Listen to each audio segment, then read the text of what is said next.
নমস্কার, সবাইকে স্বাগত সংবিধান দিবসের সন্ধ্যায়। আজ এই সময় সবাই আমায় করতো, আজ ছড়িয়ে যাবে দিকবিদিকে মুক্ত গণতন্ত্র আজ। এই মুক্ত গণতন্ত্র শব্দটার প্রতি আপনাদের দৃষ্টি আকর্ষণ করছে। ভারতীয় গণতন্ত্র আজ সাবালক, কিন্তু যত সময় যাচ্ছে তত বিতর্ক বাড়ছে ভারতীয় গণতন্ত্রের তার জায়গা থেকে বিচ্যুত হওয়া নিয়ে। আর এই বিতর্কটা বলতে গেলে গত 2 দশকে যেন ডালপালা মেলেছে রীতিমতো। আর সেজন্যই কয়েক বছর আগে এই গণতন্ত্রকে, বর্তমান ভারতীয় গণতন্ত্রকে কটাক্ষ করে হয়তো কোনো হতাশা থেকে শঙ্খ ঘোষ এই লাইন 3টে লিখেছিলেন। মুক্ত গণতন্ত্র বলে তিনি এই ভারতীয় গণতন্ত্রকে কটাক্ষ করেছেন। যে কবিতায় তিনি খড়গ হাতে দাঁড়িয়ে আছে উন্নয়ন বলে উন্নয়নকেও কটাক্ষ করেছিলেন, আপনাদের মনে আছে। আজ পালিত হলো সংবিধান দিবস। ভারতীয় সংবিধান আজকের দিনে, অর্থাৎ এই নভেম্বরের 26 তারিখ 1949-এ কনস্টিটিউয়েন্ট অ্যাসেম্বলিতে গৃহীত হয়েছিল। এরপরে 50-এর 26শে জানুয়ারি এই গণতন্ত্র, ভারতীয় সংবিধান লাগু হয়, ভারতীয় গণতন্ত্রের দিন শুরু হয়। এবং আমরা ছোট থেকে ওই সাধারণতন্ত্র দিবসটাই পালন করে এসেছি 26শে জানুয়ারি।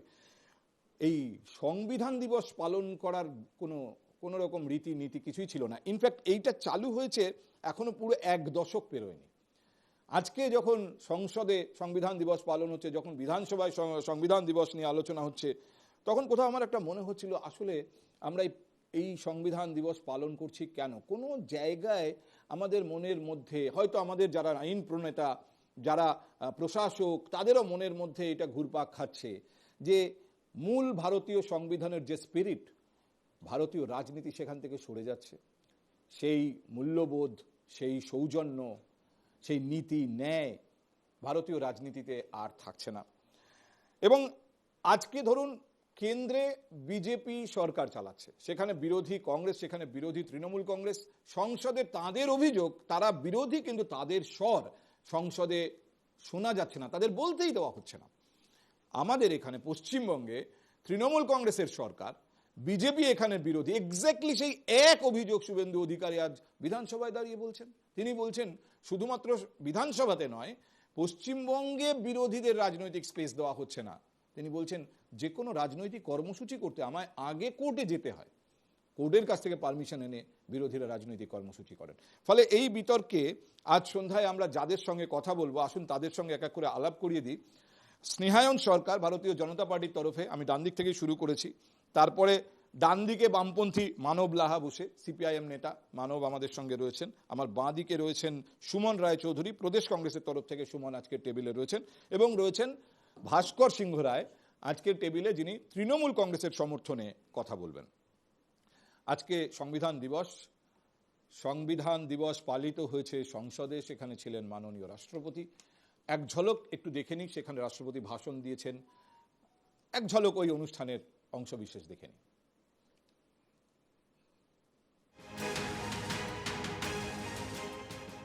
সংসদে পালিত হলো সংবিধানের 75তম বর্ষের অনুষ্ঠান। পুরনো সংসদ ভবনে সেন্ট্রাল হলের অনুষ্ঠানে 2 কক্ষের প্রায় সব দলের সাংসদরা উপস্থিত ছিলেন। অনুষ্ঠানে রাষ্ট্রপতি দ্রৌপদী মুর্মু, উপরাষ্ট্রপতি জগদীপ ধনকর ও লোকসভার স্পিকার ওম প্রসাদ বিড়লা বক্তব্য পেশ করেন। প্রধানমন্ত্রী নরেন্দ্র মোদী ও বিরোধী দলনেতা রাহুল গান্ধী মঞ্চে থাকলেও কিছুই বলেননি। এই অনুষ্ঠানে বিরোধী দলনেতা রাহুল গান্ধীকে বলার সুযোগ দিতে সোমবার দাবি করেছিল কংগ্রেস। কংগ্রেস সাংসদ কেসি বেণুগোপাল বলেছিলেন, এদেশের সংবিধান কিন্তু শাসক ও বিপক্ষ উভয়কেই সমান চোখে দেখে। অভিযোগ, চেয়ারম্যান, স্পিকার, প্রধানমন্ত্রীর বক্তব্য রাখার কথা থাকলেও উভয় কক্ষের বিরোধী নেতাদের কিছু বলতে ডাকা হয়নি। Kal they are celebrating tomorrow Constitution Day. The Constitution provides the equal place for government side and opposition side. Prime Minister is speaking, both the House Chairperson is speaking, but no role for opposition leader. This is as per the Constitution. They are making Constitution as a mockery tomorrow. এরপর সন্ধ্যায় সংসদীয় মন্ত্রী কিরণ রিজিজু ঘোষণা করেন যে সংবিধান দিবস অনুষ্ঠানে বক্তারা হলেন রাষ্ট্রপতি, উপরাষ্ট্রপতি ও স্পিকার। প্রধানমন্ত্রী কিছু বলবেন না, আর তাই বিরোধী দলনেতাদেরও বলার সুযোগ নেই।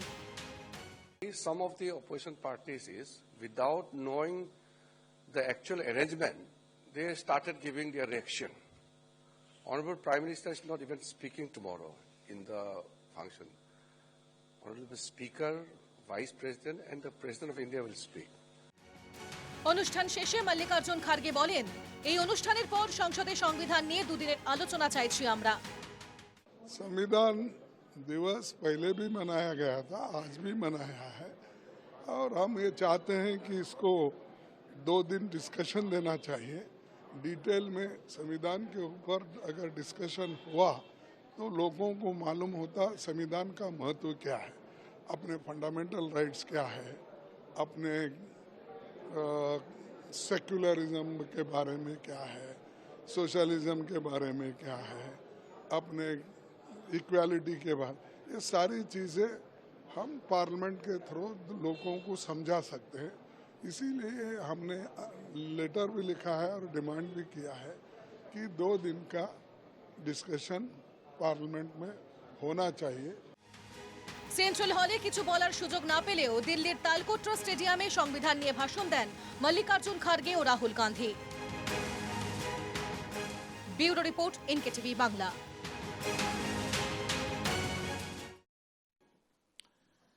আমি আপনাদের শুরুতেই বলেছি যে ভারতীয় গণতন্ত্র যে এখনো এত শক্তিশালী একটি গণতন্ত্র হিসেবে নিজের অস্তিত্ব টিকিয়ে রেখেছে তার পেছনে সংবিধানের একটা বিরাট গুরুত্ব আছে, এটা সবাই মানেন। ভারতীয় সংবিধানের মূল স্পিরিট, সেখানে কেউ হাত দিতে পারে না। কিন্তু অদ্ভুতভাবে এই যে রাজনীতির ভেতরে আমরা আছি, এই রাজনীতি সেই মূল স্পিরিটের কতটা কাছাকাছি আছে এ নিয়ে বিরাট বিতর্ক আছে। কংগ্রেস, তারা বিরোধী দল, তারা বলছে সংসদে তাদের কোনো জায়গাই নেই, তাদেরকে বলতে দেওয়া হচ্ছে না। এখানে বিরোধী দল বিজেপি, তারাও একই সুরে কথা বলছে। একাধিক জায়গায় এই বিতর্ক আসছে যে গণতন্ত্রে যেখানে বিরোধীদের স্বর সব থেকে বেশি গুরুত্ব পাওয়ার কথা, সেইখানেই ভারতীয় রাজনীতি আর গণতন্ত্র অনুসারী নেই। তবে আজ আলোচনাটা যেখান থেকে শুরু করতে চাই তা হলো সংবিধান দিবসের এই অনুষ্ঠান বিতর্কের বাইরে থাকলো না। সৌজন্যে রাহুল গান্ধী, বিরোধী দলনেতা, অনুষ্ঠান শেষের পর তিনি রাষ্ট্রপতির সঙ্গে সৌজন্য বিনিময় না করে মঞ্চ কেন ছেড়ে গেলেন? অনুষ্ঠান শেষ হওয়ার পরই সেই ছবি সমাজ মাধ্যমে শেয়ার করে বিজেপির তরফ থেকে হইচই বাঁধানো হয়েছে।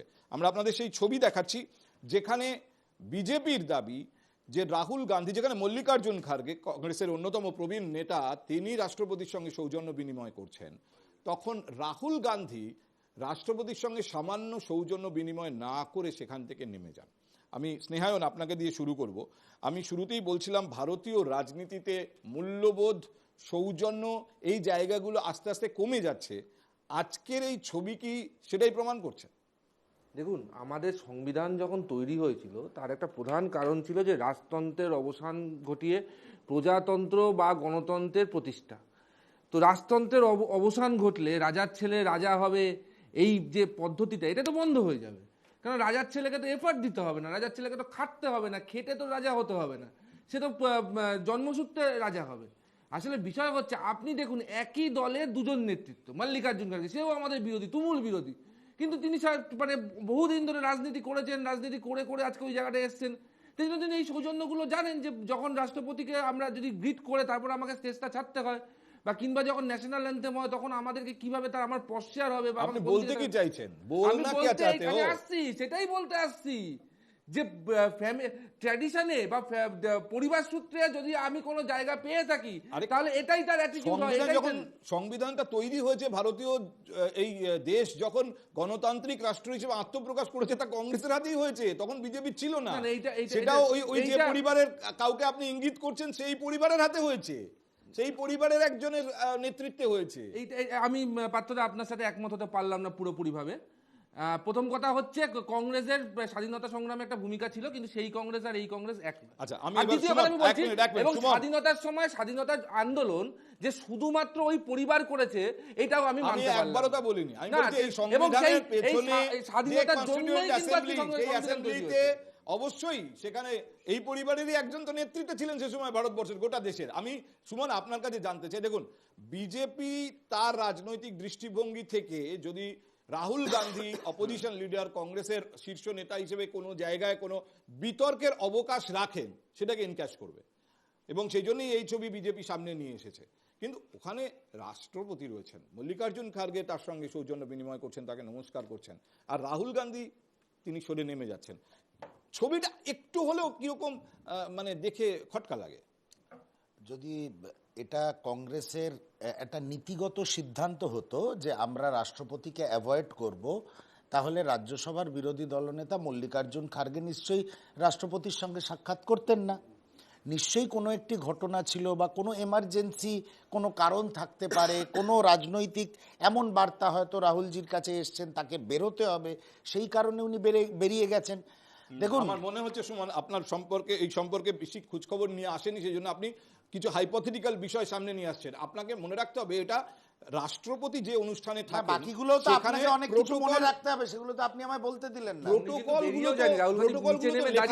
এখন এইটা প্রোটোকলের বাইরে কিনা জানি না, আমি শুধু আপনাকে হেল্প করতে পারি এই পথটা বলে যে সেখানে বিজেপির যিনি নেতা ছিলেন তিনিও কিন্তু প্রধানমন্ত্রীর পাশে বসেছিলেন, বিজেপির সভাপতি তিনিও কিন্তু রাষ্ট্রপতির সঙ্গে সৌজন্য বিনিময় করছেন, এরকম ছবি সেখানে নেই। এটা নিয়ে ওখানে কংগ্রেসের জাতীয় স্তরের অনেকে কটাক্ষ করেছেন যে যদি এটা রাহুল গান্ধীর অশ্রদ্ধা প্রকাশ হয় তাহলে বিজেপির যিনি সভাপতি তিনি অশ্রদ্ধা। প্রথম কথা, আমি আপনাকে দায়িত্ব নিয়ে বলছি, রাহুল গান্ধী বা জাতীয় কংগ্রেসের কোনো নেতৃত্ব ভারতের রাষ্ট্রপতির প্রতি অশ্রদ্ধা দেখাবেন সেই সংস্কৃতিতে আমরা বিশ্বাস করি না।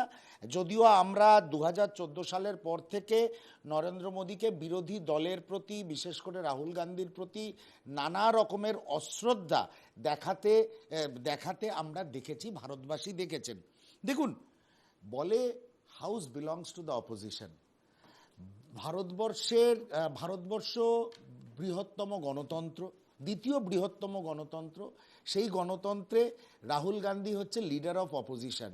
তার যেই সম্মানটা পাওয়া উচিত হাউসের মধ্যে বা হাউস সংক্রান্ত বা সংসদীয় কোনো অনুষ্ঠানে, তার যেই সম্মানটা পাওয়া উচিত, এটা কোনোদিনই নরেন্দ্র মোদী বা ভারতীয় জনতা পার্টি 2014 সালের পর থেকে দেখাননি।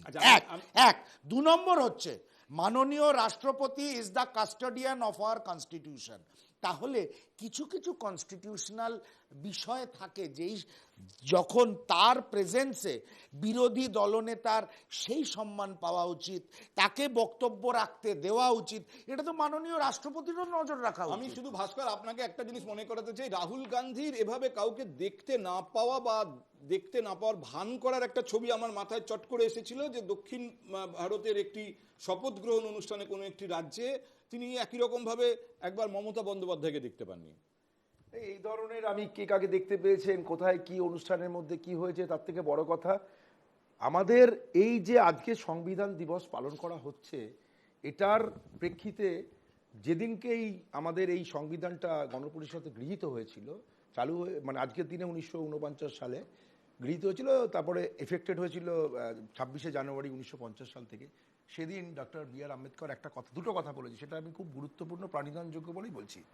Will she maintain her independence or will she lose it again, এটা বলেছিলেন। দ্বিতীয় একটা কথা বলেছিলেন, indeed if I may say so, if things go wrong under the new constitution, the reason will not be that we had a bad constitution, what we will have to say is that the man was vile or inappropriate. সুতরাং 2015 সালের 125তম জন্মবার্ষিকী উপলক্ষ যেদিন ছিল আর কি doctor B.R.. আম্বেদকরের, সেদিন থেকে এই সংবিধান দিবস পালন করা হচ্ছে। 2015 সালের আগে সংবিধান দিবস পালন করা হতো না। এই সংবিধান দিবস পালন করার পরে আমরা দেখতে পাচ্ছি সংবিধান উল্লঙ্ঘন করার যে বিষয়টা, সংবিধান এমন একটা জিনিস যেটা নিয়ে আমাদের লেজিসলেটিভ, এক্সিকিউটিভ এবং জুডিশিয়ারি তিনটেই কিন্তু আপনার পরিচালিত হয়। আমি একটু প্রিসাইজ আমি এই জন্য বলছি যে খুব বেশি বড় স্তরে আলোচনা করতে গেলে আমাদের সময় কুলোবে না। আমাকে একটা কথা বলুন, আপনি যে দেখছেন, আমরা যা দেখছি, আমি ওই জায়গাটা আসছি, রাজনীতির মূল্যবোধ, রাজনৈতিক সৌজন্য, এটার কথা আমি বলেছিলাম, আমি সেটা দিয়ে আসছি। মূল জায়গাটা হচ্ছে এক্সিকিউটিভ আর জুডিশিয়ারি। আপনি এই তিনটে জায়গাতেই, ইনক্লুডিং আপনাদের ভারতের রাষ্ট্রপতির মানে মর্যাদা দেওয়া, আমি আপনাকে বলছি স্পেসিফিক্যালি, আপনি আমায় বলুন, লিডারের রাহুল গান্ধীকে মর্যাদা দেওয়া, সম্মান দেওয়ার ক্ষেত্রে যারা আজ শাসক দলের রয়েছেন, তারা সংবিধান উল্লঙ্ঘন করেছেন বহুবার, বহু ক্ষেত্রে, বহুভাবে। এই রাজ্যে বিরোধীরা মর্যাদা পেয়েছে? এই রাজ্যে দেখুন, বিধানসভার মূল প্রশ্ন তো সেখানে, বিধানসভাতে যে যায় লঙ্কায়। না, আপনি তাহলে রাষ্ট্রপতির মর্যাদা হানিকর বিষয়গুলো নিয়ে আপনি নিশ্চয়ই, স্পিকার সেখানে রেসপন্সিবল নন, তাহলে সংবিধানে আমি দেখছি যে ভারতবর্ষের মধ্যে এমন একটি রাজ্য, পশ্চিমবঙ্গের রাজভবনের সংবিধান প্রণয়ন রক্ষা করার দায়িত্ব যার, তিনি সংবিধানের কোন ধারায় নিজের মূর্তি স্থাপন করছেন রাজভবনের মধ্যে? এটা কি সংবিধানের মধ্যে অন্তর্গত? ভাস্কর লেজিসলেটিভ এক্সিকিউটিভ জুডিশিয়ারি কথা বলছে, পশ্চিম বাংলার মাটিতে আজকে দেখা গেল যে রাজ্যপাল আমার পক্ষে রায় না এলে জুডিশিয়ারিকে কি হতে পারে? এই রাজ্যের সবথেকে বেশি কে করেছে? এই উত্তরটা আগে ভাস্কর এই সংবিধান জুডিশিয়ারিকে এই রাজ্যের সবথেকে বেশি এটা কে করেছে? প্লিজ স্নেহায়ন, প্লিজ আমি বারবার বলছি যে আলোচনাটাকে আপনি একটু ফোকাসে রাখতে চাইছি এই জন্য যে এরকম অজস্র বিষয় আছে যা টেনে আনলে ওইগুলো নিয়ে আলোচনা করতে করতে না, আমাদের অনেকটা সময় চলে যাবে। এখানে আমি আপনাকে বলছি শুধুমাত্র আপনি যে পয়েন্টটা বলছেন ওই পয়েন্টের উপর 1 ঘন্টা আলোচনা করা যায়, ঠিক আছে? আপনি পয়েন্টটা তুলেছেন, আপনাকে আমি বাধা দিই, রাজ্যপাল সাংবিধানিক পয়েন্টটা আপনি তুলেছেন, ঠিক আছে, ওকে অ্যাকসেপ্টেড, আমি বাধা দিইনি। এবার কিন্তু আমরা আলোচনার ওই পয়েন্ট নিয়ে চাই না। আমি বলছি যে আজকের বিধানসভায় শুভেন্দু অধিকারী বলছেন যে আমাকে কোনো কর্মসূচি করতে গেলে আগে কোর্টের কাছ থেকে পারমিশন নিতে হয়। না না না, ওটা উনি ভুল বলছেন। দেখুন, কোর্টের কাছ থেকে পারমিশন না, আজকে আইন শৃঙ্খলাটা তো রাজ্যের বিষয়, পুলিশের বিষয়। উনার কোনো কর্মসূচিতে যদি আইন শৃঙ্খলা বিঘ্ন ঘটার মতন অবস্থার সৃষ্টি হয়, আমাদের দেশের আইন পুলিশকে সেই অধিকার দিয়েছে।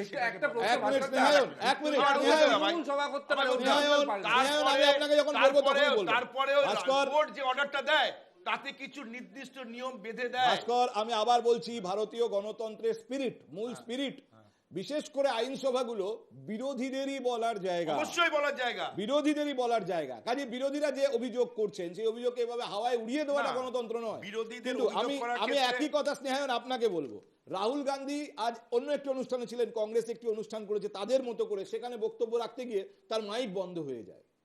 রাহুল গান্ধী সেই ঘটনার প্রেক্ষিতে মনে করিয়েছেন যে আমার মাইক সংসদেও বন্ধ হয়ে যায়। যখন বিরোধীরা বলেন তার মাইক বন্ধ করে দেওয়া মানে অ্যাকচুয়ালি তিনি বলতে চেয়েছেন ভারতীয় গণতন্ত্রে এখন বিরোধী শূন্য করে তারা বিল পাস করে। প্লিজ ভাস্কর, আমি রাহুল গান্ধীর বক্তব্যটা আপনাকে শোনাই। আমি আপনাকে আগে রাহুল গান্ধীর বক্তব্যটা শোনাই, যেখানে তিনি পরে কটাক্ষ করেছেন যে আমার মুখ বন্ধ করার এই প্র্যাকটিস চলছেই। জানি না আজকে যে অনুষ্ঠান ছিল সেখানে কোনো কেন্দ্রীয় সরকারি ইন্টারফারেন্স ছিল কিনা, কিন্তু উনি মনে করিয়েছেন কনস্টিটিউশন ডেতে যে আমার মুখ সংসদের ভেতরেও বন্ধ করা হয়েছে। শুনুন।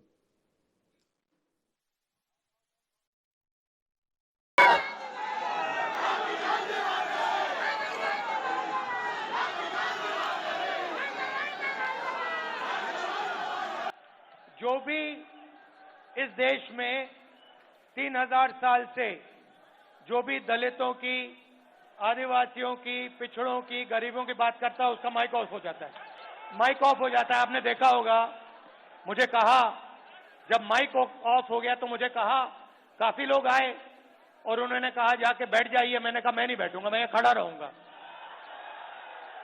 मुझे नहीं बैठना। माइक जितना ऑफ करना है करो, मुझे जो बोलना है मैं बोलूंगा। দেখুন, আমি রাহুল গান্ধীর এই বক্তব্যের প্রেক্ষিতে স্নেহায়ন আপনার জবাব নেব কি তার আগে মানব, বামপন্থীরাও আমাদের গণতন্ত্রের অন্যতম একটা তো শরিক, তারাও একটা একাধিক রাজনৈতিক দল যারা এই বামপন্থী সংগঠনগুলোর মধ্যে কাজ করছেন। তাদের অভিজ্ঞতা কি? আদৌ গণতন্ত্র ভারতীয় কনস্টিটিউশনের স্পিরিট মেনে চলছে? তাই নয়, ভারতবর্ষে যে 6টা ন্যাশনাল দল আছে তার মধ্যে একটা কমিউনিস্ট পার্টি, মার্ক্সবাদীও আছে, তো এটা ন্যাশনাল পার্টিও বলতে পারেন আপনারা। দ্বিতীয়ত হচ্ছে গিয়ে সংবিধান অবমাননা। আপনি দেশপ্রেমের কথা যদি বলেন, এই মুহূর্তে দাঁড়িয়ে বিজেপি হলো গিয়ে দেশপ্রেমের ডিস্ট্রিবিউটার। অমিত শাহ আর নরেন্দ্র মোদী দেশপ্রেমের ডিস্ট্রিবিউটারশিপ নিয়েছে, জায়গায় জায়গায় এরা দেশপ্রেম বোঝাচ্ছে। কিন্তু ভারতবর্ষের ইতিহাস তো ভারতবর্ষের গ্রামের মানে একদম প্রত্যন্ত গ্রামের বাচ্চাদের কাছে গেলে পরেও আপনি জানতে পারবেন ইতিহাসে, যে একটু আগে স্নেহায়ন বলবার সময় বলছিল স্বাধীনতা সংগ্রামের ইতিহাস, কংগ্রেসের কি আগের ভূমিকা ছিল, এখনের নেতাদের নাকি ভূমিকা নেই। বংশ পরম্পরাকে, বংশ পরিচয়কে তো ফেলে দেওয়া যায় না। সেখানে ভারতবর্ষের স্বাধীনতা সংগ্রামের ইতিহাস পড়লে পরে দুটো দলের নামই একমাত্র শুনতে পাওয়া যায়, একটা হলো জাতীয় কংগ্রেস আর দ্বিতীয়টা হলো কমিউনিস্টদের ভূমিকা। 2 নম্বর বিষয় হলো, আমি কমিউনিস্টের ভূমিকা আপনাকে জানতেই চাইনি আপনার না না কাছে। না আমি বলছি, আমি কথাটা জানতে আসতে চাইছি গেলে। বিরোধী দল হিসেবে আপনাদের অভিজ্ঞতা কেমন? বিরোধী দল আপনারা হিসাবে কর্মসূচি করতে গিয়ে বাধা পাচ্ছেন কিনা? ভারতবর্ষের মাটি, বাংলার মাটি বিরোধী রাজনৈতিক পার্থদা। দলগুলোকে স্বাধীনভাবে কাজ করতে দেয় কিনা? পার্থদা, আমিও বলবার সময় যেরকম ঠিক বাধা পাচ্ছি, পার্লামেন্ট অথবা বিধানসভার দুই ক্ষেত্রেই বিরোধী ভূমিকা পালন করতে গিয়ে একের পর একভাবে সংবিধান লঙ্ঘন হয়েছে। এবং সবচেয়ে বড় ইতিহাস, এখানে সবাই অনেক বড় বড় করে আলোচনা করলো, আমি একটা খুব সংক্ষেপ আলোচনায় আপনাদের কাছে পৌঁছে দিতে চাইছি যে কোর্টের কাছে খালি কতগুলো কেস হয়েছে, সুপ্রিম কোর্টে, হাইকোর্টে, একবার এই ইতিহাসটা দেখুন যে কতগুলো কেস জমা পড়েছে সংবিধান লঙ্ঘনের জন্য এবং সংবিধান অনুযায়ী মানুষের মৌলিক অধিকারে বাধা দেওয়ার জন্য। তো তারপরেও যে ভারতবর্ষের মাটিতে দাঁড়িয়ে হাজার হাজার কেস শুধুমাত্র মৌলিক অধিকারের বাধা দেওয়ার কেস জমা পড়ছে, সেই ভারতবর্ষে সংবিধান সঠিকভাবে পরিচালিত হচ্ছে, এটা যদি ভাবা হয় তাহলে গাছে কাঁঠাল গোপে তেলের মতন। আমি আসলে রাহুল গান্ধীর সমস্যাটা বক্তব্য আমাদের। শুনিয়েছি আপনাদের, এবং আমি স্নেহায়ন আপনাকে শোনাতে চাই শোভনদেব চট্টোপাধ্যায়ের বক্তব্য। তিনি একবার বলছেন এই যে গোটা বিষয়টা হচ্ছে এটা ভণ্ডামি, তারপরেও তিনি আবার বলছেন যে বিরোধীদের বার করে দিয়ে কনস্টিটিউশনকে যারা মানবে তারাই কনস্টিটিউশনকে সবার আগে লঙ্ঘন করছে। শোভনদেব চট্টোপাধ্যায়ের মন্তব্য আপনাদের শুনিয়ে নি, তারপর স্নেহায়ন আপনার প্রতিক্রিয়া নেব। আজকে এই যে ভণ্ডামোটা চলছে, 1 বছর ধরে গণতন্ত্রের দিবস পালন হবে, এটা একটা ভণ্ডামো ছাড়া কিছু নয়। আমি মনে করি এরা প্রতিদিন গণতন্ত্রকে, গণতান্ত্রিক অধিকার যা ভারতবর্ষের মানুষের, তাকে খর্ব করছে। স্নেহায়ন, তৃণমূলের ওনার অভিযোগ কার বিরুদ্ধে আপনাকে তো বুঝিয়ে বলতে হবে। গণতন্ত্রের পাঁচ না, সেকেন্ড। না না আমি একটা কথা বলিনি, আমার বলার সময় মিস হয়ে গেছিল। সেটা হলো কি, আমি একটা কথা একদম স্পষ্টভাবে বলছি যে পার্লামেন্টের সভাকক্ষে দাঁড়িয়ে বিরোধী দলনেতাকে বলতে, সে যে দলের হোক, বিরোধী দলনেতাকে বলতে না দেওয়া সংবিধান অবমাননারই সমান।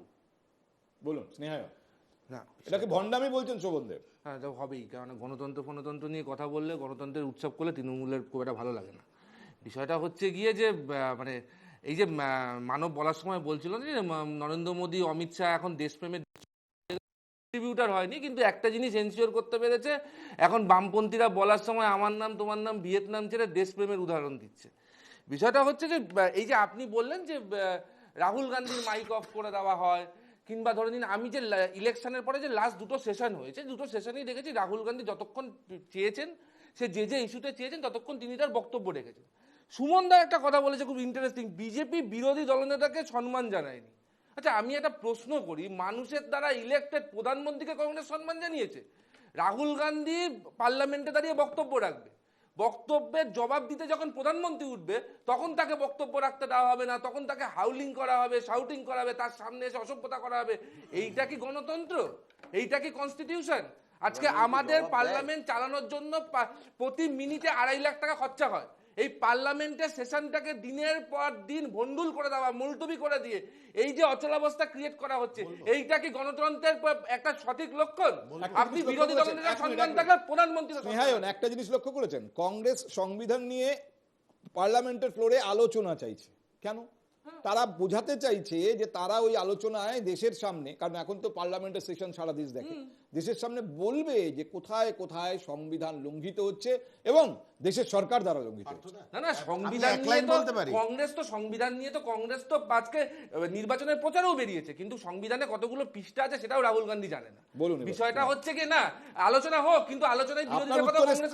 আমি আপনার উত্তরের স্তর বুঝে গেছি, সংবিধানে কটা পৃষ্ঠা আছে সেটা রাহুল গান্ধী জানে না। এই ধরনের অভিযোগ করা মানে আপনার কাছে আর কোনো কিছু বলার নেই, হাইপোথেটিক্যাল কথা আপনি জাস্ট হাওয়ায় ভাসিয়ে দিলেন, নিজে বলতে পারেনি সংসদে। Just come with solid argument, যেটা পলিটিক্যাল আর্গুমেন্ট হবে, I will accept. Rahul Gandhi কি জানেন না জানেন, এটাই বললাম যে রাহুল গান্ধীকে সংসদে প্রধানমন্ত্রীকেও বলতে দেওয়া হয়নি, সেই প্রেসিডেন্টও আছে।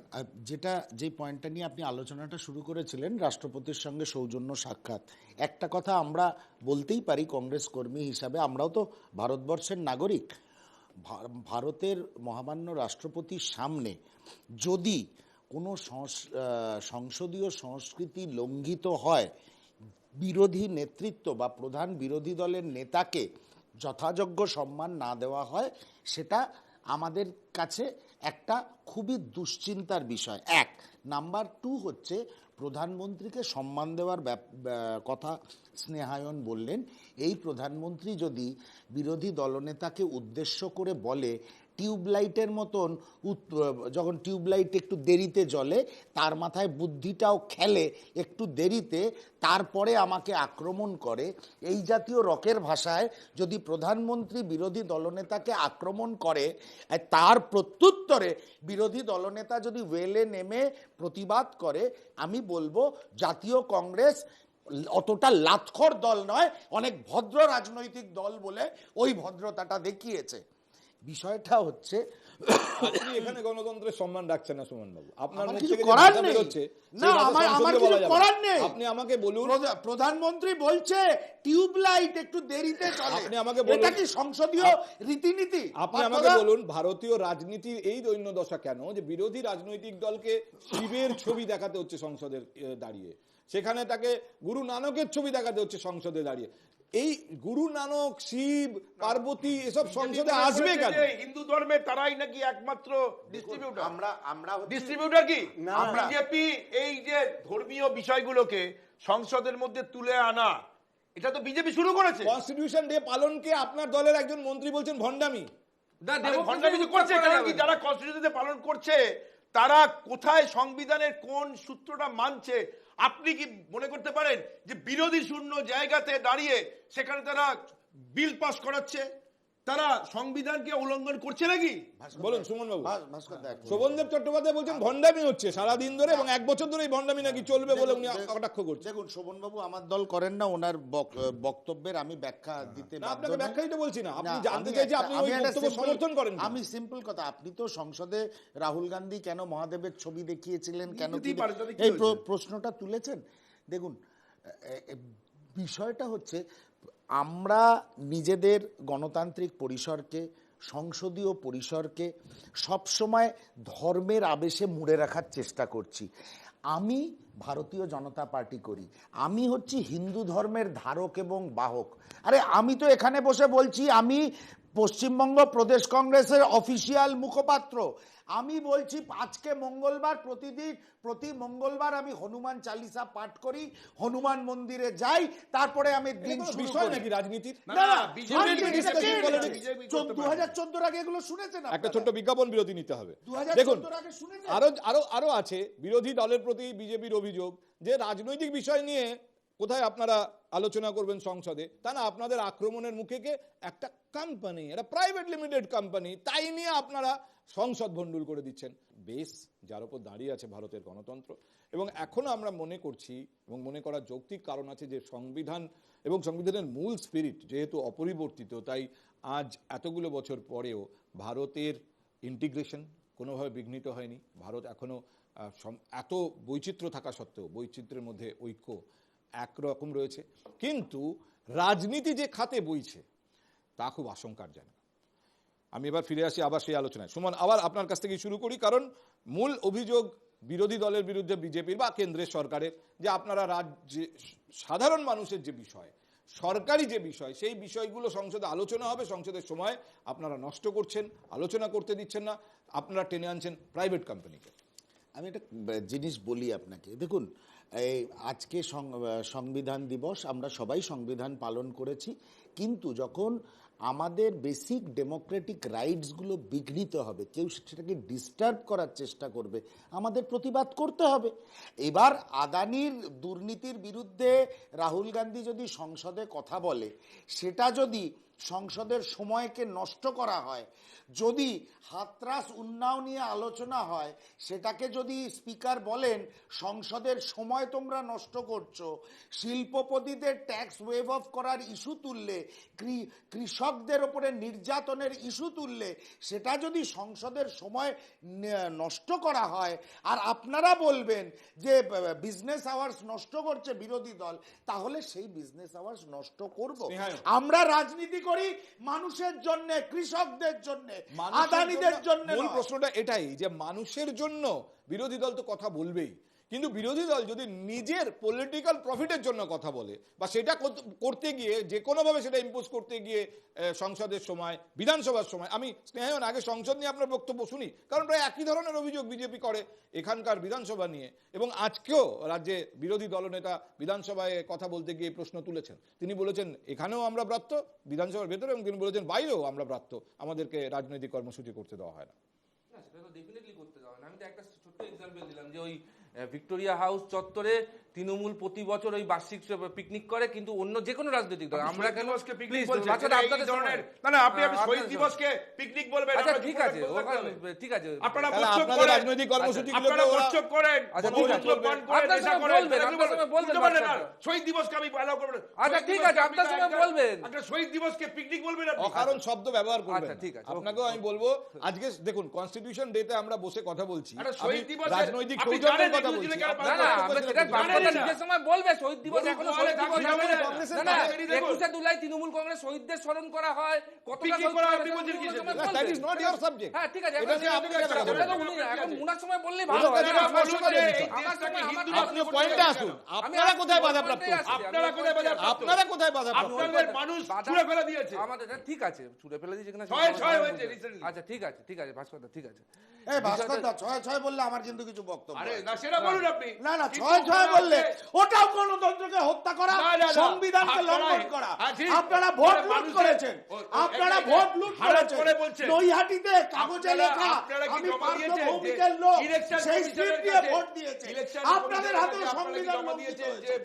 আপনাদের হাতে হেরে যাওয়ার পরে জামানত বাজেয়াপ্ত হওয়ার পরে প্লিজ জামানত বাজেয়াপ্ত বলি ভাস্কর কেন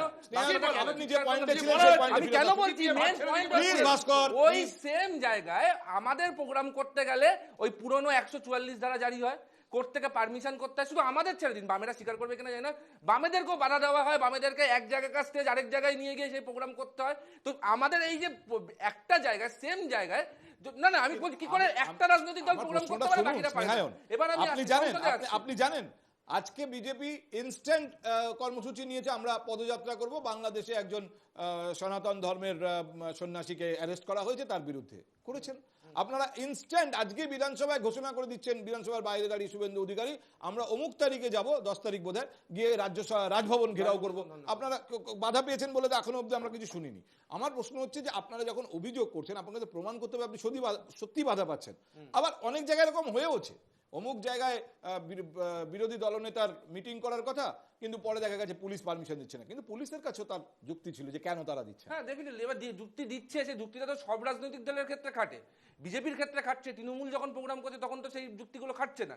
বিষয়টা হচ্ছে আপনি যখন এই কথাগুলো বলছেন, আপনি যখন সংসদের কথা বলছেন, ঠিক আছে, আপনাকে তো এইটাও দেখতে হবে যে আজকে এই যে 2024-এ দাঁড়িয়ে এই 2024 হচ্ছে ভারতীয় গণতন্ত্রের একটা সবথেকে বড় উৎসব দেখিয়ে দিয়েছে। এখানে তো যে করে 4টে বিধানসভা ইলেকশন হয়েছে, হ্যাঁ, যে মানে আফটার 2024 জেনারেল ইলেকশন, সেখানে দুটোতে শাসক দল জিতেছে, মানে বিজেপি জিতেছে, দুটো কিন্তু আবার বিরোধী জোটরাও জিতেছে। তো যদি ডেমোক্রেসি না থাকতো তাহলে আমাদের এই রাজ্যের পৌরসভা বা আমাদের এই রাজ্যের পঞ্চায়েত ভোটের মতো হতো, যেখানে 90 থেকে 95% সিট তৃণমূল কংগ্রেস জিতে আসতো। তো বিষয়টা হচ্ছে ভারতবর্ষের গণতন্ত্র আজকে এই জায়গায় এসে পৌঁছেছে, যে কারণে যে অঞ্চলগুলো আজকে উপকৃত ছিল, যে অঞ্চলে ভোটের সময় একটা গুলি ছাড়া ভোট হতো না, একটা বোম ছাড়া ভোট হতো না, সেই অঞ্চলগুলো কিন্তু আজকে শান্তশিষ্টভাবে ভোট হয়। কিন্তু এক্সেপশন যদি কোথা থেকে থাকে সেটা আমাদের পশ্চিম। কিন্তু ভোট কিভাবে হয় সেটা নিয়ে যেরকম বিতর্ক আছে, আবার সেটাই শেষ কথা নয়। বিভিন্ন সাবজেক্ট যা গণতান্ত্রিক পদ্ধতিতে হওয়ার কথা, যেমন ধরুন এই যে কংগ্রেসের অভিযোগ, তারা কোনো একটা কোম্পানির বিরুদ্ধে তাদের অভিযোগ আছে, সরকারের বিরুদ্ধে অভিযোগ আছে যে ওই কোম্পানিকে সরকার কোনোভাবে সাপোর্ট করছে, তারা কি চাইছেন, মুলতুবি প্রস্তাব আনতে। সংবিধানে আছে বিরোধী দল চাইতে পারে, তারা কোনো বিষয় নিয়ে মুলতুবি প্রস্তাব দিলে that should be accepted and discussed. সেই জন্যই কিন্তু আইন সংসদ ডেফিনেটলি কংগ্রেস, দেখুন ভারতবর্ষের বুকে অনেক ইস্যু আছে, সব ইস্যু ছেড়ে কংগ্রেস যদি একটা কোম্পানির পেছনে পড়ে থাকে, that is up to Congress. আর সেই কোম্পানি কি করেছে তার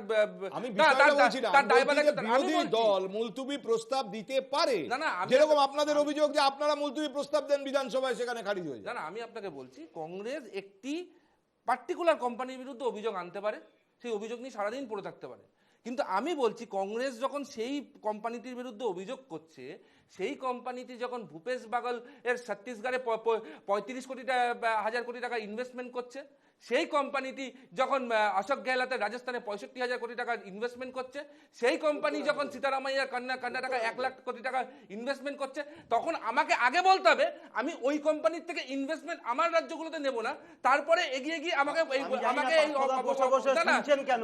প্রশ্নটা হচ্ছিল যে গণতন্ত্র কোন জায়গায় তুমি লাইনটাকে পুরো ডাইভার্ট করছো। শোনো না, লাইনটাকে ডাইভার্ট করছো। প্রশ্নটা পার্লামেন্টের অভ্যন্তরে সংবিধান রক্ষা হচ্ছে কিনা, তুমি প্রশ্নে চলে যাচ্ছ। মানবের পয়েন্টের সঙ্গে আমি একমত। আমার যে প্রশ্ন আপনি সেখান থেকে সরে গেছেন। আমি বলছি এটা কোন বিষয় ইজ নট কি বলবো প্রাইমারি ম্যাটার। প্রথম এবং প্রধান বক্তব্য হচ্ছে বিরোধীদের যে সাংবিধানিক অধিকার আছে, সেই সাংবিধানিক, যেমন স্পিকার, মাননীয় স্পিকার তিনি লোকসভার হন বা বিধানসভার হন, তারও হাতে কিছু সাংবিধানিক অধিকার আছে। তিনি মনে করতেই পারেন যে এই প্রস্তাব আমরা আলোচনা করার সুযোগ নেই, আজকে আমাদের হাতে সময় নেই, কি অন্য কোনো আরো গুরুত্বপূর্ণ বিষয় আছে। অফকোর্স মাননীয় স্পিকারের সেই জায়গা আছে সিদ্ধান্ত নেওয়ার। বিরোধীরা অভিযোগ করছে যে তাদের যে অধিকার, সেই অধিকার তারা পাচ্ছেন। ডেফিনেটলি আছে। আমি আপনাকে বলছি সংসদে কিছু টপিকস লিস্টেড থাকে, যখনই এরকম কোনো প্রস্তাব আসে বিরোধী যে কোনো দলের থেকে, বলা হয় লিস্টেড টপিকগুলোর উপর আলোচনা করার পরে আলোচনা হবে। কংগ্রেস সেটা মানতে চায় না। কংগ্রেসের বক্তব্য হচ্ছে আমরা যে টপিক তুলবো সেটাতে আগে আলোচনা হবে। বামপন্থীদের অবজারভেশন কি, আপনারা কি মনে করেন? ওই অবজারভেশন হচ্ছে বিয়ে বাড়ির মেনুর মতন, উপর থেকে লিস্ট সাজানো থাকলো, কোনটা আপনি আগে খাবেন কোনটা শেষে খাবেন ওটা আপনার ব্যক্তিগত ব্যাপার। যদি আপনার পছন্দ না হয় মটন বাদ দিয়ে আপনি চিকেন খেতে পারেন। সমস্যাটা পার্লামেন্টের এই জায়গায় দাঁড়িয়ে আছে। প্রতিদিন গণতন্ত্র হোক বা সংবিধান হোক, এই সবচেয়ে মজা লাগছে এই জায়গায় যে প্রত্যেক দিন এই বিজেপি সরকারটা তৈরি হওয়ার পর, আমি বিজেপিকে কখনো বিজেপি বলি না, আমি বিজেপিকে সবসময় ভারত জ্বালাও পার্টি হিসাবেই দেখে এসেছি। তো ভারত জ্বালাও পার্টি সংবিধান রক্ষা করবে, একদিকে এরা বসে এখানে রাজ্যে তৃণমূলের বিরুদ্ধে সোচ্চার হচ্ছে। ভালো কথা, তৃণমূলের বিরুদ্ধে সোচ্চার তো আমরা বামপন্থীরা দিনের পর দিন হয়েছি। এ রাজ্যে গণতন্ত্র নেই, সেই ব্যাপারে আমরা প্রত্যেক দিন লড়াই করেছি। কিন্তু সত্যি কথা, অন্যদিকে দাঁড়িয়ে গোটা ভারতবর্ষও তো সংবিধান কোথাও লঙ্ঘিত হচ্ছে, গোটা ভারতবর্ষে কোথাও গণতন্ত্রকে ধ্বংস করা হচ্ছে। আপনি দেখুন, ধরে নিন উত্তরপ্রদেশে আপনি অন্যায় করেছেন, আপনার বাড়িটা গিয়ে ভেঙে দেওয়া হলো, আপনার পরিবার কি অন্যায় করেছে? আচ্ছা, আজকে কোর্ট তো আমাদের হাতে সময় কমে আসছে, এক মিনিট মানব, আমি স্পেসিফিক একটা ব্যাপার, স্পেসিফিক একটা বিষয় টেবিলে তুলি। ধরুন আমি উদাহরণ হিসেবে তুলছি যে কোথায় গণতন্ত্রের মূল স্পিরিট বিঘ্নিত হচ্ছে বলে আশঙ্কা তৈরি হচ্ছে।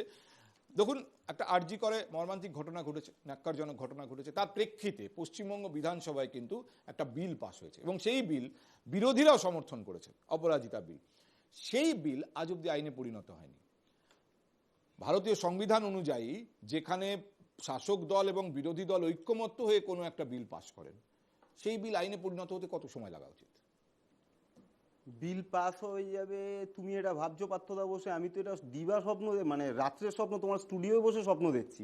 কারণ যদি এই বিল পাস হয়ে যায় তাহলে পরে প্রতিদিন মানুষের কাছে গুলিয়ে দেওয়ার, মানুষের যে মূল ইস্যু, আমাদের কাছে লড়াইয়ের মূল ইস্যু হওয়া উচিত কি, যে আলোচনা আমরা এখানে করছি এটা কি সত্যি আলোচনার বিষয়বস্তু হওয়ার কথা ছিল? না, এত বড় একটা গণতন্ত্র, একটা সংবিধানের দেশ, সেই জায়গায় আমাদের আলোচনার বিষয়বস্তু হওয়া উচিত ছিল প্রতিনিধি দল রাষ্ট্রপতির সঙ্গে দেখা করতে যাওয়ার কর্মসূচি নিচ্ছেন। আমরা আলোচনা যে কেন এটা এখনো পর্যন্ত সই হয়ে আসেনি, তারা আঙুল তুলছেন রাজভবনের দিকে। বিলকে আজকে আটকে রাখা, যারা তিলোত্তমার বিচার চায়, যারা বলেছিল তারা অপরাজিতা বিলকে তারা আটকে রাখা বা তার জন্য মানে এই যে রাষ্ট্রপতির কাছে সই কেন হচ্ছে না, রাজ্যপাল পাঠিয়ে দেওয়ার পরে কেন হচ্ছে না, তাহলে অপরাজিতা বিলের হয় বিরোধিতা করছেন। আমরা সমর্থন করেছি বিধানসভা, আপনি জানেন বিধানসভায় আমরা সমর্থন করেছি। আপনারা রাষ্ট্রপতির কাছে আজকে যে এই যে আমরা দেখা করছি, আমরা চাইছি অবিলম্বে এটা পাস করা হোক, কেন হচ্ছে না? তিলোত্তমার বিচার তো আরে কি মুশকিল, তাহলে আপনি তো প্রেক্ষিতটা জানেন না, অপরাজিতা বিলের প্রেক্ষিতটা আপনি জানেন না। এক মিনিট ভাস্কর, ট্রুলি স্পিকিং, অপরাজিতার যে ঘটনা তার সঙ্গে আরজি করের যে ঘটনা তার সঙ্গে অপরাজিতা বিলের কোনো সম্পর্ক থাকবে না, এই জন্য কারণ রেট্রোস্পেক্টিভ থাকবে না। আমি বলছি যেটা আগামী দিনে আরো কঠোর আইন প্রণয়নের উদ্দেশ্যে, সেই জন্যই তো অপরাজিতা। না, আমার প্রশ্ন সেখানে যে শাসক দলের আমি আপনাকে বলি ঐক্যমত্যে পাস হওয়ার বিল আজকে দেখুন, কিন্তু ঐক্যমত্যের ভিত্তিতে পাস না হয়ে এমন এমন বিল তারা জবরদস্তি সংখ্যাধিক্যের জোরে পাস করিয়েছিল এই বিজেপি সরকার, লাগু করতে পারেনি। সিএ এনআরসি বিল লাগু করতে পারেনি এবং প্রত্যাহার করতে বাধ্য হয়েছে কৃষি আইন বিল। সুতরাং জবরদস্তি করে আজকে যেগুলো পাস করিয়েছে সংখ্যাধিক্যের জোরে, সেগুলো তারা চালু করতে পারেনি। আর অপরাজিতা বিল যেখানে সমর্থন আছে তা সত্ত্বেও সেই বিলটা এখনো আইন হিসেবে আসছে না, রাষ্ট্রপতি সই হয়েছে। আজকে শুভেন্দু অধিকারী বলছেন তাহলে এটা কি যে সাংবিধানিক এক মিনিট একটা ভাস্কর, সংকট গল্পটা আপনাকে আমি বলি আগে, আপনি পুরো ছবিটা আপনার কাছে পরিষ্কার হবে। যখন তৃণমূল কংগ্রেস বলছে যে আমরা মহিলা বিধায়ক সাংসদদের দল পাঠাবো রাষ্ট্রপতির কাছে, তখন তার উত্তরে শুভেন্দু অধিকারী বলছেন, আচ্ছা শুভেন্দু অধিকারী কি বলছেন আপনাদের, শুভেন্দু অধিকারীর মুখে শুনুন। তিনি রাজভবন ঘেরাও করার কথা বলেছেন, শুনুন শুভেন্দু অধিকারীর মুখে। সই করে দিয়েছে, ঘেরাও করার প্রশ্নই আসছে না।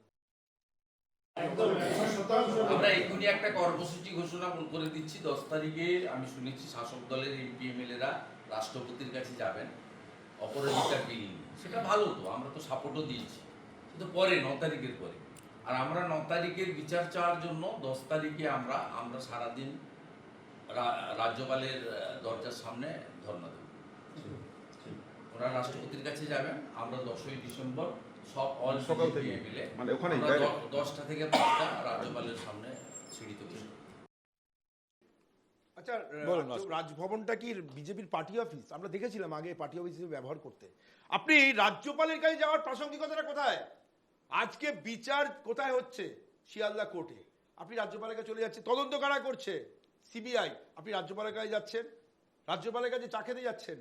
আজকে রাষ্ট্রপতি অবজেকশন করলাম, আমরা বাইরে ধর্ণা দিচ্ছি, ভেতরে যাচ্ছি না। এই যে ভেতরে বাইরে চা, ভেতরে চা খেতে। আচ্ছা ঠিক আছে, রাস্তায় চা খাচ্ছেন না, তাহলে আপনারা রাজ্যপালের সামনে ধর্ণা দিয়েছিলেন কেন? আসছি, আমরা অপরাজিতা বিলটা রাষ্ট্রপতি, আমরাও তো সমর্থন করলাম, বললাম তো কথাটা যে বলতে দিন আপনারা না। যান, আরে দাঁড়ান না, জানতে পারেন তো ভালো।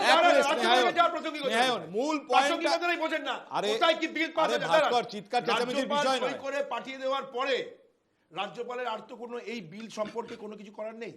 তাহলে সেখানে রাষ্ট্রপতি কেন সই করছেন না? আমরা রাষ্ট্রপতির কাছে যাচ্ছি, আপনাকে যেখানে যেটার জন্য যার কাছে যেটা রয়েছে সেখানে না যাওয়ার থেকে আপনারা রাজ্যপালের কাছে চা খেতে যাওয়ারই তো একটা আমন্ত্রণ। সুমন, আমি দেখুন এই প্রশ্নটা কেন তুলছি, কেন এই আলোচনাটা কেন করছি, রাজ্যপালের কাছে যাওয়ার রাষ্ট্রপতির কাছে যাওয়া। প্লিজ প্লিজ প্লিজ, আমি আলোচনাটা এই টেবিলে তুলছি একমাত্র কারণ আজকে কনস্টিটিউশন ডে, সংবিধান দিবস। ভারতীয় গণতন্ত্র এবং ভারতীয় গণতন্ত্রে যে রাজনীতি আমরা দেখছি তা যদি সংবিধানের স্পিরিট মেনে চলে, তাহলে এই দিন তো দেখতে পাওয়ার কথা না, যেখানে শাসক দল বিরোধী দল উভয় সম্মিলিতভাবে একটি বিল পাশ করছে বিধানসভায়। সেই বিধানসভার বিল এখনো পর্যন্ত আইনে পরিণত হচ্ছে না। বলুন সুমন। আমি মনে করি যে কোনো বিল, সেটা বিরোধীরা আনুক, সরকার পক্ষ আনুক, আমি দায়িত্ব নিয়ে বলছি, যদি কোনো বিল আসে সেটা কেন্দ্রীয় সরকার আনুক বা রাজ্য সরকার আনুক, প্রথমে সেটা হাউসে তার পূর্ণাঙ্গ ডিসকাশন হওয়া উচিত। এক। দ্বিতীয় কথা, যদি সেই বিলের সারবত্তা থাকে, যদি সেই বিলটাকে অবজার্ভ করে মাননীয় রাষ্ট্রপতি বা মাননীয় রাজ্যপাল মনে করেন এতে দেশের বা রাজ্যের ভালো হবে, আমি একজন নাগরিক হিসাবে আবেদন জানাবো সেই বিলটাকে সই করে রিলিজ করে দেওয়া উচিত। তৃতীয়ত, এই নিয়েও যদি কোনো টেকনিক্যাল ডিফিকাল্টি থাকে, শাসক দল যারা বিলটা এনেছেন তারা রাষ্ট্রপতি বা রাজ্যপালের কাছে যেতেই পারেন। কিন্তু সমস্যাটা কি জানেন? আমরা ট্যাগ করে দিই, এই রাষ্ট্রপতি, এই রাজ্যপাল, এর সঙ্গে আমার রাজনৈতিক সংঘাত, তাই এই বিলটা আটকে আছে। এটা দীর্ঘদিন ধরে পশ্চিমবঙ্গেও চলছে। আর কেন্দ্রের যে সরকার রয়েছে, নরেন্দ্র মোদীর যে সরকার রয়েছে, সেও পলিটিক্যাল অ্যাঙ্গেল থেকে প্রতিটি অ্যাডমিনিস্ট্রেটিভ বিষয়কেও বিচার বিবেচনা করেন। সেই জায়গাতেই সংবিধান লঙ্ঘিত হচ্ছে। আর এই সংবিধান যে লঙ্ঘিত হচ্ছে সেটা দেশের জন্য এবং রাজ্যের জন্য কোনোভাবে মঙ্গল হতে পারে না। একের পর এক বিতর্ক, বিল নিয়ে যে বিতর্ক হওয়ার কথা সেটা তো সদর্থক বিতর্ক। অবশ্যই কোনো একটা বিল যখন সাবমিট হয় ফ্লোরে, তখন অপোজিশন তার ভার্সন দেয়, কেন ওই বিল আনা হয়েছে, সরকার পক্ষ। এটা তো বলবেন আপনি একটা বিল পাস করার জন্য রাজ্যপালের কাছে যায়নি, বিলের কাছে। আচ্ছা, আপনি তো রাজ্যপালের কাছে কেন যাবেন? আপনি বিলের জন্য রাজ্যপালের কাছে কোথায় বলেছেন অধিকারী? না না, রাজ্যপালের আমি বলছি বিলের জন্য রাজ্যপালের কাছে যায়নি, গেছে তিলোত্তমার বিচারের জন্য যাচ্ছে। স্নেহায়ন ওই পয়েন্ট থেকে বিচার কি আমি বলছি, ভাস্কর প্লিজ লুক এট মি। স্নেহায়ন, আমার বক্তব্য হচ্ছে যে একের পর এক বিল নিয়ে যে স্তরের বিতর্ক আমরা দেখছি তা ভারতীয় সংবিধানের স্পিরিট অনুযায়ী কিনা। ওয়াকফ বিল নিয়ে যা ওয়াকফ আসবে বিল বলে- আমরা পেশ করতেই দিচ্ছি না। আচ্ছা। বিরোধীরা বলে দিয়েছে তাদের আমাদের স্ট্যান্ড পরিষ্কার, কারণ হচ্ছে যে সিলেক্ট কমিটিতে পাঠাতে হবে, এটা বলা হয়েছে। ওয়াকফ বিলকে বয়কট করতেই হবে, ওয়াকফ বিল আমরা মানছি না, বলা হয়েছে। বিরোধীদের প্রতিরোধ থাকলেও যদি তাদের সংখ্যা না থাকে তাহলে সংখ্যায় ভারতীয় শুধু সংবিধান বলে সংখ্যাগরিষ্ঠতার জোরে, আমি আপনাকে আগেও বলেছি কৃষি বিল কেন প্রত্যাহার করতে হলো, পাস করিয়েছিলেন, পারলেন লাগু করতে। CA NRC that is different issue. No, সেখানেই তো no, প্রমাণ হয় যে without ভারতে discussion, শক্তিশালী যেটা গণতন্ত্র কংগ্রেস আছে। থেকে বলেছেন, সেখানেই তো যেটা প্রমাণ হয় বলেছেন- ভারতে শক্তিশালী না, না, গণতন্ত্র আছে। যেটা সুমন বাবু কিন্তু বলেছেন, না, না, না, সংসদের না, proceedings- সুমন বাবু একটা কথা বলেছেন, সুমন বাবু ঠিক বলেছেন, পার্লামেন্ট সেখানে আলোচনা করতে হবে। আপনি সংখ্যাধিক্যের জোরে যদি পাস করান তাহলে আপনি বিরোধী রাজনীতি, স্নেহায়ন, এই বিরোধীদেরকে পয়েন্টে আমি আপনারা স্নেহায়ন এবং পার্লামেন্টে মানব দুজনেরই ডেমোক্রেসিতে বক্তব্য শুনতে চাই আপনারা একটাই স্বীকৃতি কারণে। দিচ্ছেন না। এক মিনিট, একটাই কারণে এটাই তো শুনতে কথা। চাই, এটা হচ্ছে আগামী দিনের সংসদ। আজকে কনস্টিটিউশন ডেতে বসে আগামী দিনের সংসদে কি চেহারা দেখছেন? ধরুন ওয়াকফ বিল নিয়ে কি চেহারা হতে পারে এই সংসদের, কি ভূমিকা হবে বিরোধীদের, কি ভূমিকা হবে শাসক দলের? না সেটা তো আপনি বুঝতেই পারছেন, মানে অপরাজিতা বিল নিয়ে তৃণমূল কংগ্রেসের যা বক্তব্য তার থেকে অনেক বেশি অ্যাগ্রেসিভ তারা ওয়াকফ বিল নিয়ে, যাই হোক বোঝাই যায় কেন তারা ওয়াকফ বিল নিয়ে এত বেশি উত্তেজিত। আপনাকে আমি বিষয়টা হচ্ছে ওয়াকফ বিল, ফিরহাদ হাকিম, এক মিনিট, আজকে কনস্টিটিউশন ডেতে রাজ্যের কলকাতার মেয়র ফিরহাদ হাকিম তৃণমূল কংগ্রেস নেতা, তিনি একটা বক্তব্য রেখেছেন। আমি এই প্রসঙ্গে আপনাদেরকে একটু সেটাও শুনিয়ে নিই। সম্ভবত এই ওয়াকফ বিল মাথায় রেখেই ফিরহাদ প্রতিক্রিয়া দিয়েছেন, শুনুন। প্রিমিমেলটা আছেন, অর্থাৎ ভারতবর্ষ সার্বভৌম, সমাজতান্ত্রিক, ধর্মনিরপেক্ষ এবং গণতান্ত্রিক, প্রজাতান্ত্রিক বলা হয়। প্রত্যেকটা লঙ্ঘে লঙ্ঘে লঙ্ঘিত হয়েছে। কনস্টিটিউশনের আর্টিকেল 25-এ বলা হয়েছে right two freedom of religion. সত্যি কি ফ্রিডম অফ রিলিজিয়ন এই বিজেপি সরকার রেখেছে?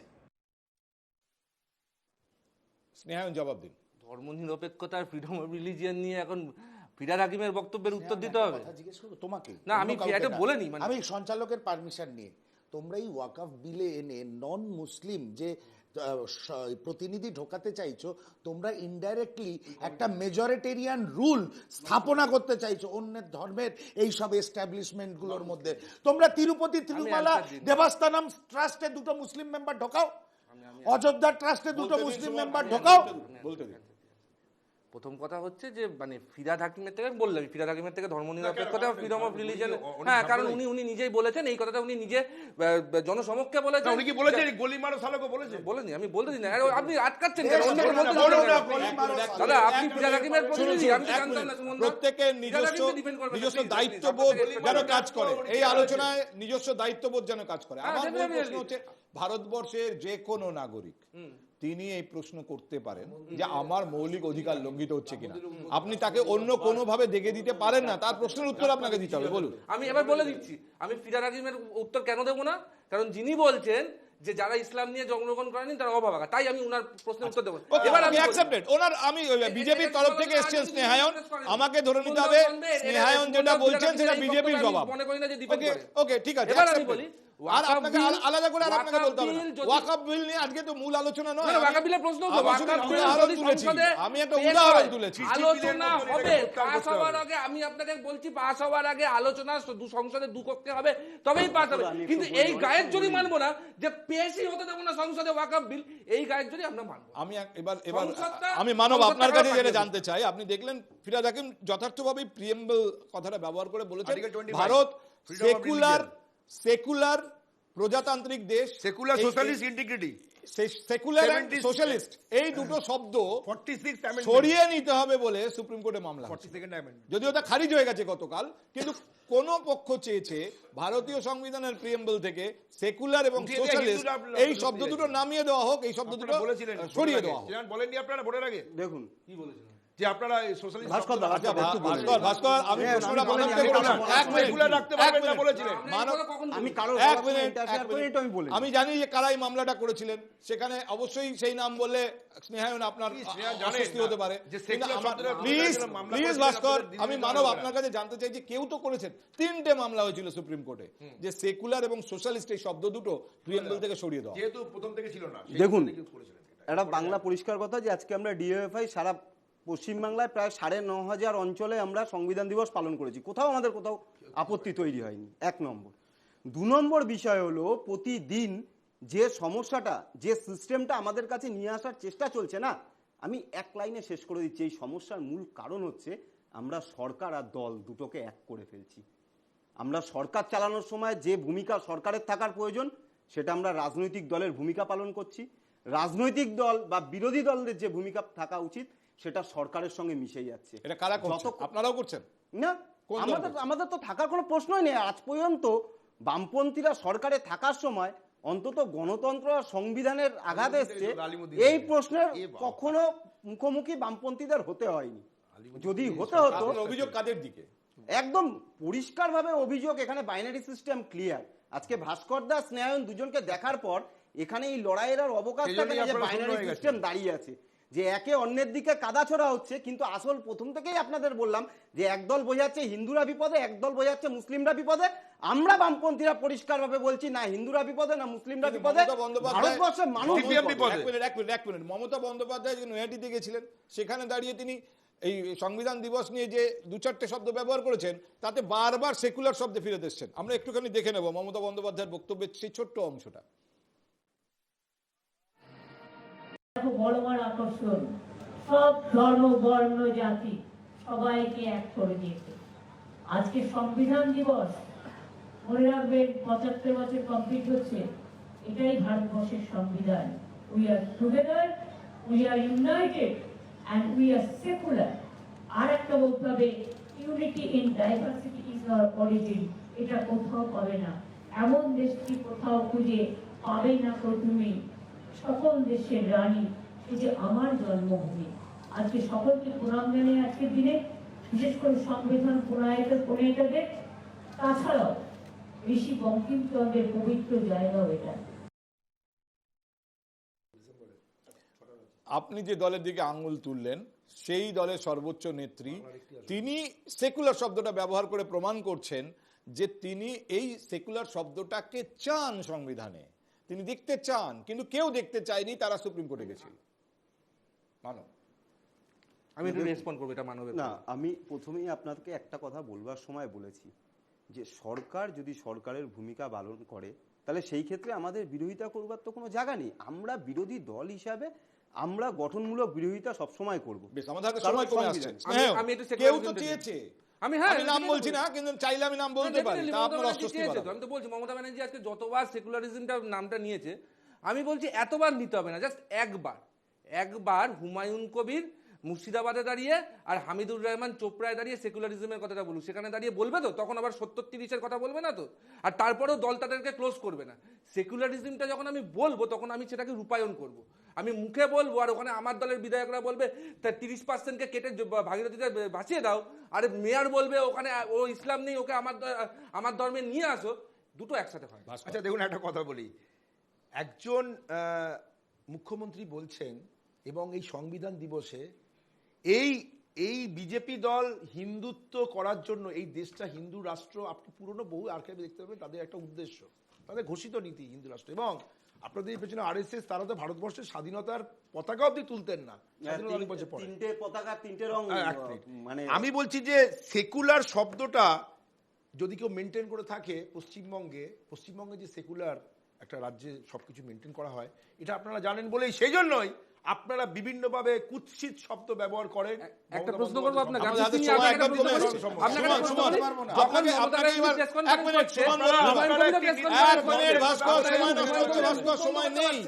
সুমন বলুন। কেউ চেয়েছিল সেকুলার শব্দটা বাদ যাক, কেউ চেয়েছিল সোশ্যালিস্ট শব্দটা বাদ যাক। অত্যন্ত কুরুচির পরিচয় এটা চাওয়া, কারণ ভারতবর্ষের সেকুলার ফ্যাব্রিকটা, তার কনস্টিটিউশন, যারা কনস্টিটিউশনটাকে ড্রাফট করেছিল তাদের স্বপ্নকে চুরমার করে দেওয়ার একটা প্রবণতা রয়েছে।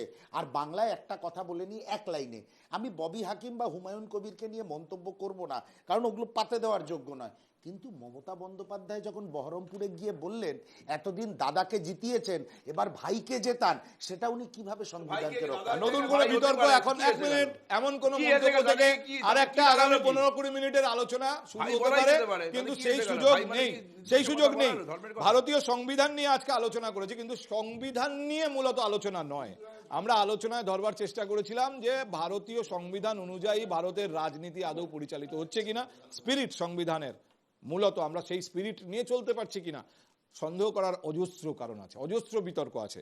কিন্তু এটাও ঠিক যা বলেছেন সুপ্রিম কোর্টের বিচারপতি, প্রধান বিচারপতির বেঞ্চ গতকাল, যে ভারতীয় সংবিধানের যে মূল কাঠামো তাতে হাত দেওয়া যায় না বলেই পড়োশী দেশ বাংলাদেশে আমরা দেখছি সংবিধান নিয়ে লোপালোপি খেলা চলছে, ভারতবর্ষে এটা সম্ভব হয় না। অনেক ধন্যবাদ স্নেহায়ন, মানব, সুমন এবং ভাস্করকে আজ আমাদের সময় দেওয়ার জন্য। ধন্যবাদ আপনাদেরও, দেখছিলেন আমাদের আজকের এই বিশেষ আয়োজন। আপনারা দেখছেন NK টিভি বাংলা।